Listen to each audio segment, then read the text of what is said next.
ॐ गं गणपते नमः। ॐ गणेशाय नमः। गणेश पुराण कथा तृतीय अध्याय। अन्य अध्याय आप सुन सकते हैं विजडम वेव एनर्जी चैनल पर। लिंक आपको डिस्क्रिप्शन में मिल जाएगा। शुरू करते हैं। गणेश पुराण चतुर्थ खंड तृतीय अध्याय।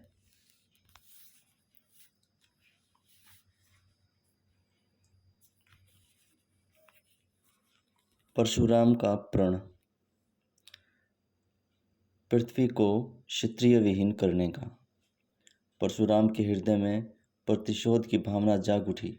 वे बोले, परंतु माता, इन नराधम क्षत्रियों को जब तक दंड नहीं मिलेगा तब तक इसी प्रकार अत्याचार करते रहेंगे। मैंने निश्चय कर लिया है कि इन क्षत्रियों को अवश्य दंड दूंगा। एक बार नहीं 21 बार इस पृथ्वी को क्षत्रिय विहीन कर डालूंगा। इन्हीं पुरुषों के रक्त से अपने पितरों को तृप्त करने के लिए मैं कटिबद्ध हो गया हूँ। परंतु परशुराम को संतोष नहीं हो रहा था। वे पितृवियोग में अत्यंत शोकाकुल थे। माता एवं आश्रमवासियों के समझाने का भी उन पर कोई प्रभाव नहीं पड़ रहा था।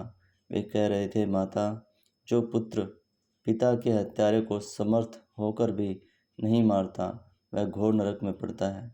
शास्त्रों में निम्न 11 प्रकार के पापियों की चर्चा करते हुए उन्हें घोर नरकों का अधिकारी बताया है।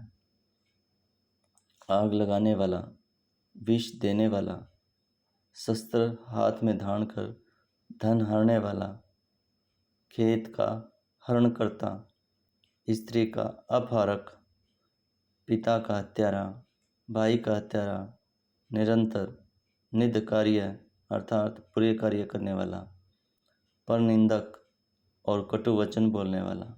ये 11 प्रकार के पापियों को वेदों ने भी वध के योग्य माने हैं। हे माता, ब्राह्मणों के धन या स्थान को छीन लेना,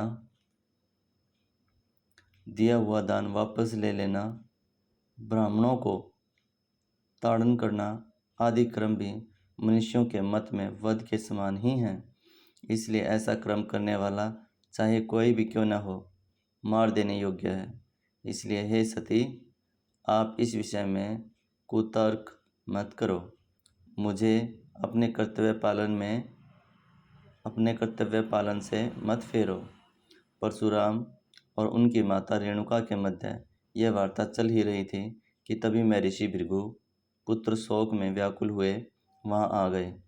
रेणुका और परशुराम ने उन्हें प्रणाम किया। तब उन दोनों को अधिक विहल देखकर मैं ऋषि बोले, हे पुत्र परशुराम, तू मेरे वंश में उत्पन्न हुआ और सभी विद्याओं में पारंगत है, फिर तेरा इस प्रकार विलाप करना उचित प्रतीत नहीं होता। हे वत्स, संसार में जितने भी चर अचर प्राणी हैं वे सब मरणशील हैं। जब ब्रह्मा जी को भी अपनी आयु पूर्ण करके विलीन होना पड़ता है तब बेचारे साधारण जीव की तो बात ही क्या हो सकती है। हे पुत्र, संसार में सभी कुछ नाशवान है। यदि अविनाशी है तो केवल भगवान श्री कृष्ण का नाम, सत्य का सार और बीजभूत उन्हीं का चिंतन, क्योंकि उनकी इच्छा के बिना तो कभी कुछ नहीं होता। भूत भविष्य वर्तमान सभी के आश्रय वे ही प्रभु हैं। फिर तुम यह भी जानते हो कि जो भक्ति तत्व उसे कोई भी नहीं मिटा सकता, वह होकर ही रहता है, इसलिए भवितव्य ही सत्य है। वह ईश्वर की इच्छा के रूप में स्थित रहता है। हे वत्स, सत्य का निवारण करने में कोई समर्थ नहीं है। भगवान ने जो कुछ निरूपण कर दिया है वह होकर ही रहेगा। जब अग्नि को इसी प्रकार मरना था वह मर गया, और कार्तवीर्य को भी जब जिस प्रकार से मरना होगा मरेगा ही, चाहे तुम्हारे हाथ से मरे या अन्य प्रकार से, किंतु मरेगा तभी जब उसका अंतकाल आ जाएगा। देखो पुत्र, शुद्धा, निद्रा, दया, शांति, कांति, क्षमा आदि सब एक आत्मा के चले जाने पर ही फिर भी नहीं ठहरते, क्योंकि आत्मा के साथ प्राण, ज्ञान और मन भी चले जाते हैं। मायावियों का मायावी शरीर पंचभौतिक है तथा संकेत पूर्वक उस प्राणी का जो नाम है वह प्रातःकालीन स्वप्न के समान ही है। अभिप्राय यह है कि दृश्यमान जगत स्वप्नवत ही है। जैसे स्वप्न के दूर होने पर उनमें देखे हुए पदार्थों का स्वतः ही लोप हो जाता है, वैसे ही होते हैं अंतकाल। अंतकाल आने पर वह जगत भी विलीन हो जाता है। विलीनीकरण वाली यह अवस्था सुषुप्ति कहलाती है। देह के नष्ट हो जाने पर जीवात्मा भी उसी सुषुप्ति में विद्यमान हो जाती है। वह भी कभी नष्ट नहीं होती। देह मरती है, जीव नहीं मरता। तुम स्वयं ज्ञानी हो, तथ्य तुमसे छिपा नहीं है।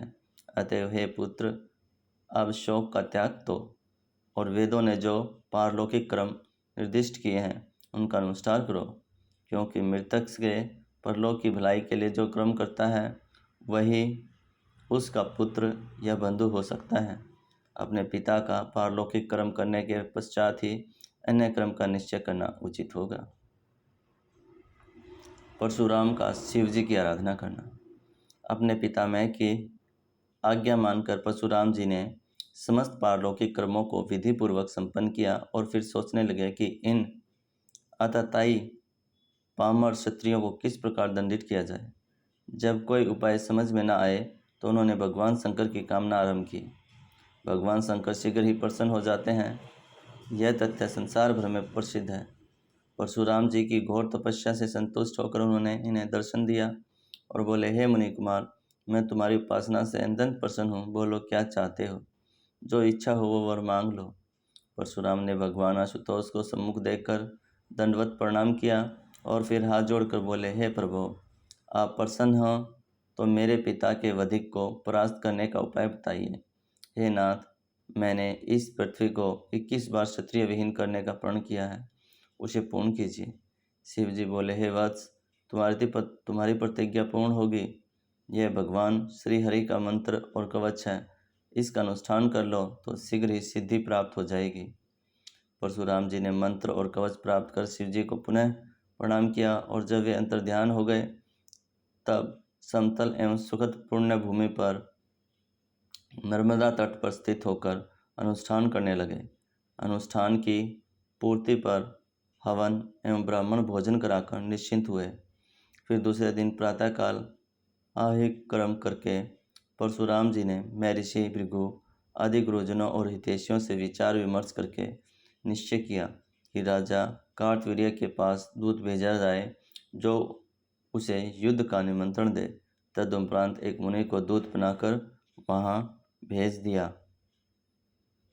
इति द्वितीय अध्याय संपूर्णम्। इति तृतीय अध्याय संपूर्णम्। आप सुन रहे थे विजडम वेव एनर्जी। अगर आप सभी को यह वीडियो पसंद आई हो तो लाइक करें, शेयर करें और वीडियो को अपने मित्रजनों को ज़रूर ज्ञान को बांटें। चैनल को सब्सक्राइब कर लें। अन्य वीडियो डिस्क्रिप्शन में लिंक दिया गया है। सभी अध्याय उपलब्ध हैं। ओम गणेशाय नमः।